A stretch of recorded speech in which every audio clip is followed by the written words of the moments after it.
বর্তমানে আমি কিন্তু দাঁড়িয়ে আছি একটা মুখী কচুর ক্ষেতে। এখানে কিন্তু মুখী কচু চাষ করা হয়েছে। আমাদের গ্রামেরই একজন এই মুখী কচু এখানে চাষ করছে। এখানে কিন্তু জমির পরিমাণ 20%।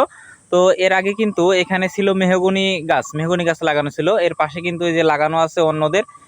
তো ওনার এখানেও মেহগনি গাছ লাগানো ছিল। এখানে প্রায় লাগানো ছিল 15 থেকে 16 বছর। তো 15-16 বছর 20% জমি থেকে মেহগনি বাগান করে টাকা পেয়েছে সম্ভবত প্রায় হয়তো 1 লক্ষ টাকা পেয়েছে।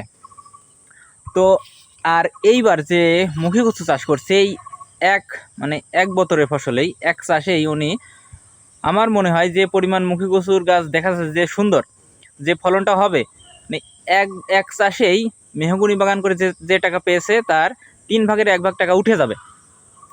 তো তাহলে এই সব মেহগনি বাগান টাগান করা থেকে এই সমস্ত ফসল চাষ করা কিন্তু অনেকটা লাভজনক।